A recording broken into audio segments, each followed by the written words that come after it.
ಹಾವೇರಿ ಜಿಲ್ಲೆ ರಟ್ಟಿಹಳ್ಳಿ ತಾಲೂಕಿನಲ್ಲಿ ಶ್ರೀ ವೀರಭದ್ರೇಶ್ವರ ರಥೋತ್ಸವ ಪ್ರತಿ ವರ್ಷದಂತೆ ಈ ವರ್ಷವೂ ಕೂಡ ಅತಿ ವಿಜೃಂಭಣೆಯಿಂದ ನೆರವೇರಿದೆ.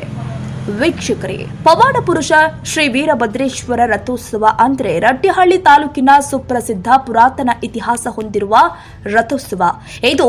ಇದಕ್ಕೆ ಬರೀ ತಾಲೂಕಿನಲ್ಲಿ ಅಲ್ಲ, ಇಡೀ ಕರ್ನಾಟಕದ ಮೂಲೆ ಮೂಲೆಗಳಿಂದ ಭಕ್ತ ಸಮುದಾಯವೇ ಈ ಸ್ವಾಮಿ ಭಕ್ತವೃಂದವೇ ಇದೆ.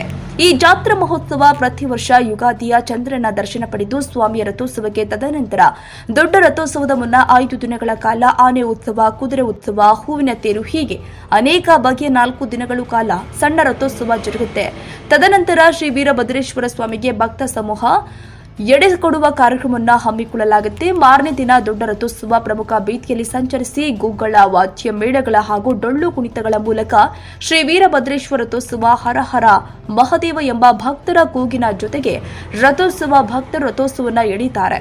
ಈ ರಥೋತ್ಸವದಲ್ಲಿ ಶ್ರೀ ಬೀರಲಿಂಗೇಶ್ವರ ಸ್ವಾಮಿ ಹಾಗೂ ಶ್ರೀ ಒಳೆಸಾಲು ದುರ್ಗಾದೇವಿ ಇನ್ನು ಪಕ್ಕದ ಅನೇಕ ದೇವಾಲಯಗಳಿಂದ ಬರುವ ಪಲ್ಲಕ್ಕಿ ಉತ್ಸವ ಭಕ್ತರ ಕಣ್ಣಿಗೆ ಈ ಭೂಲೋಕವೇ ಕೈಲಾಸ ಲೋಕವೆಂಬಂತೆ ಗೋಚರವಾಗುತ್ತೆ. ಇಲ್ಲಿ ಬರುವ ಭಕ್ತರೆಲ್ಲ ಸ್ವಾಮಿ ಕೃಪೆಗೆ ಪಾತ್ರರಾಗಿ ತಮ್ಮ ಹರಕೆಗಳನ್ನ ಹಾಗೂ ತಮ್ಮ ಭಕ್ತಿಯ ಕಾಣಿಕೆಯನ್ನ ಅರ್ಪಿಸುತ್ತಾರೆ. ರಥೋತ್ಸವ ಜರುಗುವ ಹಾದಿ ಬಿದ್ದು ಉದ್ದಕ್ಕೂ ಜಾತಿ ಭೇದ ಭಾವ ಮರೆತು ಪ್ರತಿಯೊಬ್ಬರು ಕೂಡ ತಮ್ಮ ತಮ್ಮ ಕೈಲಿ ಆದಷ್ಟು ಬಂದಂತಹ ಭಕ್ತರಿಗೆ ತಂಪು ಪಾನೀಯ ಹಾಗೂ ಸಿಹಿ ವಿತರಣೆಗಳನ್ನ ಮಾಡ್ತಾರೆ. ತದನಂತರ ದೊಡ್ಡ ರಥೋತ್ಸವ ದೇವಸ್ಥಾನದ ಸನ್ನಿಧಿಗೆ ಹೋಗಿ ಉತ್ಸವ ಕಾರ್ಯಕ್ರಮ ಮುಕ್ತಾಯವಾಗುತ್ತೆ. ಒಟ್ಟಾರೆ ಶ್ರೀ ವೀರಭದ್ರೇಶ್ವರ ರಥೋತ್ಸವ ಜಾತ್ರಾ ಮಹೋತ್ಸವದ ಭಕ್ತರು ಕಣ್ಣು ತುಂಬುವಂತಿರುತ್ತೆ. ವರದಿ ಖಲಂದರ್, ಯಲೆದಹಳ್ಳಿ, ರಟ್ಟಿಹಳ್ಳಿ.